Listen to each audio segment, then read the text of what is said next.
going on, guys? My name is Trevor. Welcome back to the channel. Five Nights at Freddy's, the long-awaited movie, finally hits theaters and Peacock this weekend, and today I'm giving you guys my non-spoiler thoughts on the movie. Let me know your thoughts on FNAF down below. Are you on the critic side of Rotten Tomatoes or more of the audience side of Rotten Tomatoes? Because there is a huge divide. I think the critic side's in the 20-something%, and the audience is high 80%, which is what I was expecting after I got done watching this movie. I'm gonna let you guys know my thoughts in just a second. Before we do, hit the like button, subscribe button, notification bell so you don't miss out on any future content, and let's hop into this thing. So a little background on FNAF for me. I have not played the game. I didn't even really know this was a game. I knew nothing about this movie. I watched the 1 or 2 trailers they gave us, and I was sold from the trailers they gave us. I love Matthew Lillard. I mean, he's Shaggy from Scooby-Doo. How can you not love him? I love Josh Hutcherson, and it was really good to see him back in a movie. So went in pretty blind, not really knowing the lore of Five Nights at Freddy's, and I think that's why I came out enjoying this one as much as I actually did. When they're at the actual location of Freddy Fazbear's, that's when this movie works at its best, and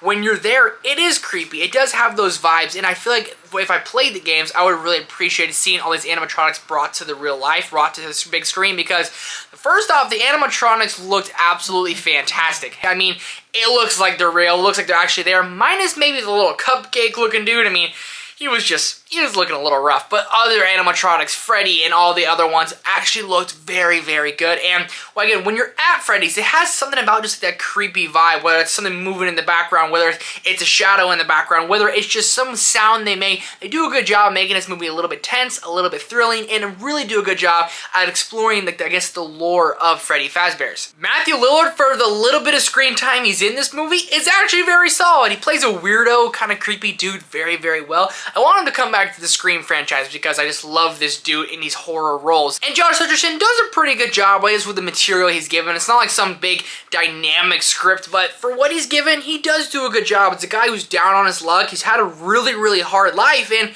he plays that really well. He plays a guy who is down on his luck, has had a very hard life, and just trying to make ends meet for him and his little sister. The shot selection in this movie, honestly, is kind of surprising by how well the shots actually look. The cinematography, everything about that. It was just done very well, and I appreciate that throughout this movie. I kept saying, man, that's just a great shot right there. Look at that one. So they had really good angles, really good shots. And again, they had that really creepy vibe throughout there. And one thing I can give this movie is how tame they kept it, because I feel like the fans of this game are definitely a younger audience, maybe from 10 to 15 years old. So they didn't want to make it too scary, too intense. I believe they truly made it for its intended audience. And I feel like if I brought like my 13-year-old cousin to go see this movie, he would actually thoroughly enjoy it. If I think back to my 13-year-old self, it wasn't too scary, wasn't too intense. It was just a really fun and tame time at the movies. With all these things, I really enjoyed this movie. There are things that I didn't really enjoy about this movie. There is this whole, I don't want to say like side plot, but there's this whole plot involving these kids, and it just made the movie a little bit confusing for me, and maybe that's because I haven't played the game and I'm unfamiliar with the game,